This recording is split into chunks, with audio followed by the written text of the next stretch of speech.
Praise lord, హల్లెలూయా. దేవుని పరిశుద్ధ నామానికి స్తోత్రం కలుగునుగాక. ఈ మంచి ఉదయకాల సమయం దేవుని మాటలు వింటున్న మీ అందరికీ కూడా నా హృదయపూర్వకమైనటువంటి వందనాలు. ఎలా ఉన్నారు? మీరు, మీ కుటుంబాలు, మీ బిడ్డలు క్షేమంగా ఉన్నారా? దేవుని మహాకృప మీకు, మీ కుటుంబాలకి తోడై ఉండును గాక. ఆమేన్. పరిశుద్ధ గ్రంథంలో నుండి ఒక వాక్యాన్ని మనం చదువుకుందాం. చూడండి, జ్ఞాని అయిన సొలొమోను గారు రాసినటువంటి సామెతల గ్రంథం 3వ అధ్యాయం 7వ వచనాన్ని మనం చదువుకుందాం. సామెతల గ్రంథం 3వ అధ్యాయం 7వ వచనం. నేను జ్ఞానిని కదా అని నీవు అనుకునవద్దు, యెహోవా యందు భయభక్తులు కలిగి చెడుతనమును విడిచిపెట్టుము. అప్పుడు నీ దేహమునకు ఆరోగ్యమును, నీ ఎముకలకు సత్తువయు కలుగును. హల్లెలూయా. పరిశుద్ధ గ్రంథాన్ని మనం ధ్యానం చేస్తే, జ్ఞాని అయినటువంటి సొలొమోను గారు 31 అధ్యాయము సామెతల గ్రంథాన్ని వ్రాశారు. ఇందులో ప్రతి మాట కూడా ఒక ఆణిముత్యం అండి. బాలుర దగ్గర నుండి వృద్ధుల వరకు అందరూ ఎలా ఉండాలి, ఎలా మాట్లాడాలి, ఒకరినొకరు ఎలా ప్రేమించుకోవాలి, ఒకరికొకరు ఎలా లోబడాలి, ఎలా ఉంటే ఫ్యామిలీస్ సమాధానకరంగా ఉంటాయి, పిల్లలు ఎలా తల్లిదండ్రుల మాట వినాలి, పెద్దలు ఎలా ఒకరికొకరు లోబడి ప్రేమించుకోవాలి, అలాగా ఎలా ఉంటే కుటుంబాలు కట్టబడతాయి అనే విషయాలన్నీ కూడా ఈ సామెతల గ్రంథంలో వ్రాయబడి ఉన్నాయండి. క్రైస్తవులమైనటువంటి మనం రోజుకు ఒక అధ్యాయం గనక ఈ సామెతల గ్రంథాన్ని చదువుకోగలిగితే కుటుంబాలు భూమి మీద పరలోకపు వాతావరణాన్ని అనుభవిస్తాయండి. చదవటం మాత్రమే కాదండి, దాన్ని అంగీకరించాలి కూడా, దాన్ని పాటించాలి కూడా. అప్పుడు కుటుంబాలు చాలా సంతోషకరంగా ఉంటాయండి. ఆయన జ్ఞానంలో నుండి చాలా విషయాలు రాసుకుంటూ వచ్చారు. అందులో ఒక అమూల్యమైన మాట ఏంటంటే, యెహోవా యందు భయభక్తులు కలిగి చెడుతనమును విడిచిపెట్టు. దేవుని యందు భయభక్తులు కలిగి ఉండాలి. ఈ రోజున చాలామందిని మనం చూస్తే దేవుని భయం ఉంటే సరైన భక్తి లేదు. 2-3 వారాలకు ఒకసారి వస్తారు, నచ్చితే వస్తారు, లేకపోతే లేదు. భక్తి విధానం సరిలేదండి. పేరుకు క్రైస్తవులుగా ఉన్నారు కానీ దేవుని బిడ్డలమని చెప్పుకుంటున్నారు కానీ చాలామందికి భక్తి లేదండి. భయభక్తులు కలిగి ఉండాలి. చాలామంది భక్తి చేసుకుంటున్నారు. ఇది 2వ రకానికి చెందినటువంటి ప్రజలండి. చాలామంది భక్తి చేసుకుంటారు. ప్రతి ఆదివారం వస్తారు, ప్రతి శుక్రవారం వస్తారు, ప్రతి శనివారం వస్తారు, విడిగా ప్రార్థన గదుల్లోకి వస్తారు, కుటుంబ ప్రార్థనలకు వస్తారు. భక్తి బాగానే ఉంటుంది. తెల్ల చీరలు కట్టుకుంటారు, నల్ల బైబిళ్ళు చేత పట్టుకుంటారు, భక్తి బాగానే చేసుకుంటారు. కానీ వీళ్ళ దగ్గర దేవుని భయం ఉండదండి. దేవుడు చూస్తున్నాడు, నా మాట దేవుడు వింటున్నాడు, నేను చేసే ప్రతి పని దేవుడు చూస్తున్నాడు అనే భయం ఈనాడు చాలామందికి లేదండి. కానీ జ్ఞాని అయిన సొలొమోను గారి ద్వారా పరిశుద్ధాత్మ దేవుడు మనకేం తెలియజేస్తున్నారు ఈ ఉదయకాల సమయం అంటే, యెహోవా యందు భయభక్తులు కలిగి ఉండాలి. ఇంతకీ భయభక్తులు అంటే ఏంటో ఆ మాట కూడా అక్కడే వ్రాయబడి ఉందండి. యెహోవా యందు భయభక్తులు కలిగి చెడుతనాన్ని విడిచిపెట్టాలండి. చూడండి, దేవుని యందు భయభక్తులు కలిగి ఉండటం అంటే చెడును విడిచిపెట్టడమే. మరొక అధ్యాయంలో కూడా రాయబడి ఉంటుంది, చెడుతనాన్ని అసహించుకొనుటయే. యెహోవా యందు భయభక్తులు కలిగి ఉండటం అంటే చెడుతనాన్ని అసహించుకోవాలని.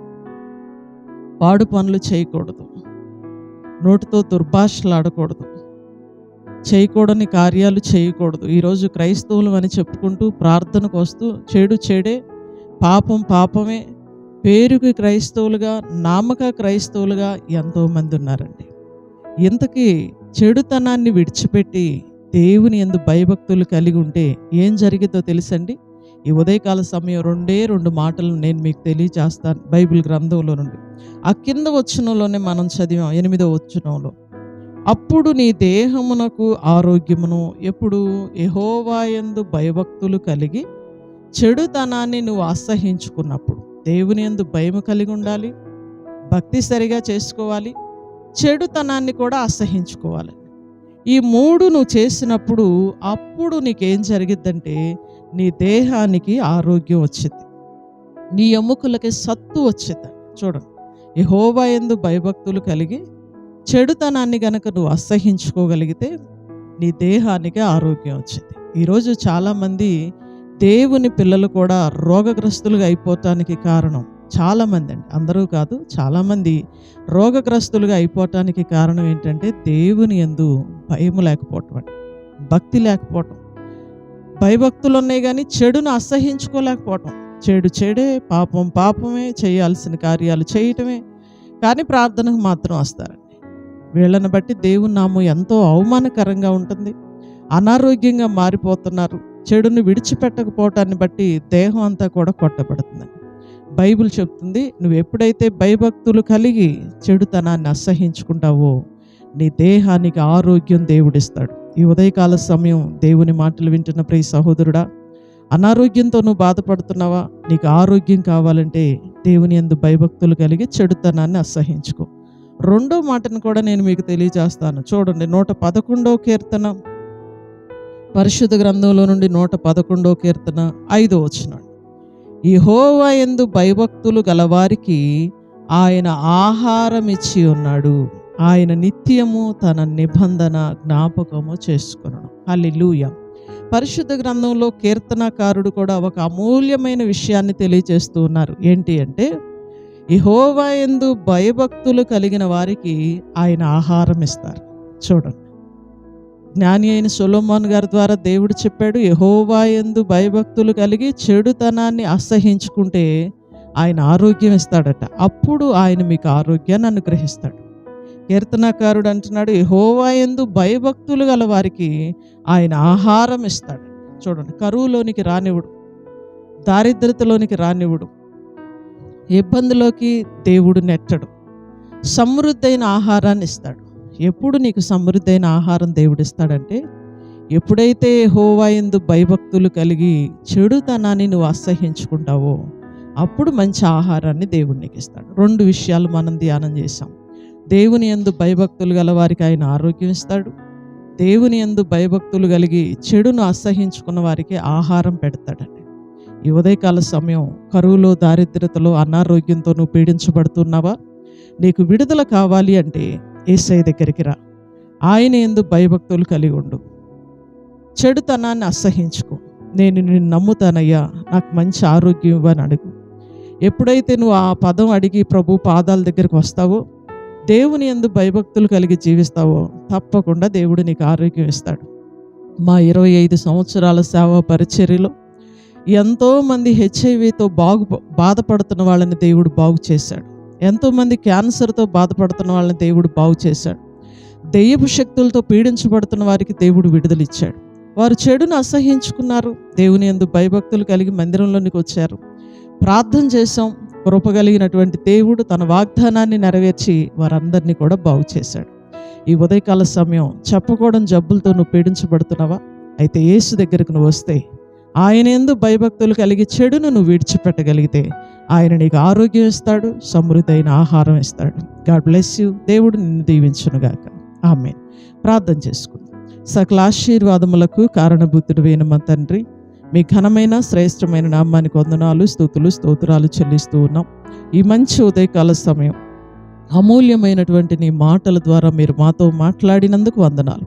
యెహోవా యందు భయభక్తులు కలిగి చెడుతనాన్ని అసహించుకుంటే మీరు దేహానికి ఆరోగ్యమును, సమృద్ధైన ఆహారాన్ని ఇస్తానని రెండు విషయాల ద్వారా మీరు మాతో మాట్లాడినందుకు వందనాలయ్యా. మేము మీ యందు భయము, భక్తి కలిగి ఉంటామయ్యా. మాకు ఆరోగ్యం ఇవ్వండి అని ఈ ఉదయకాల సమయం ఎంతమంది అయితే మిమ్మల్ని బ్రతిమలాడుతూ ఉన్నారో వారందరికీ మంచి ఆరోగ్యము కలుగునుగాక, సమృద్ధైన ఆహారము వారికి కలుగునుగాక. హోలీ స్పిరిట్ మీరు సహాయం చేయండి. ఉదయకాలపు దీవెనలు, ఆశీర్వాదాలు ఈ మాటలు వింటున్న ప్రతి బిడ్డకి దయచేయండి. ఈరోజంతా అందరి ప్రయాణాల్లో తోడుగా ఉండండి, పనిబాట్లలో తోడుగా ఉండండి. ఏ కీడు ఏ కుటుంబాన్ని అంటకుండా మీరు కాపాడండి. స్కూళ్ళకి, కాలేజీలకు వెళ్తున్న బిడ్డలను మీరు కాపాడండి. ఉద్యోగాలకి, డ్యూటీలకు వెళ్తున్న బిడ్డలను మీరు కాపాడండి. మంచి వ్యాపారస్తులందరినీ మీరు దీవించండి. ప్రతి కుటుంబానికి నీ కృపా, కాపుదల, క్షేమం, దీవెన, ఆరోగ్యం మీరు అనుగ్రహించమని వేడుకుంటూ నజరేయుడును శక్తి కలిగిన యేసుక్రీస్తు వారి అతి శ్రేష్టమైన నామములో ఈ ప్రార్థన మనవులు అడిగి వేడుకొంచున్నాము తండ్రి. ఆమేన్. ఆమేన్. హల్లెలూయా. God bless you. దేవుడు మిమ్మల్ని దీవించునుగాక.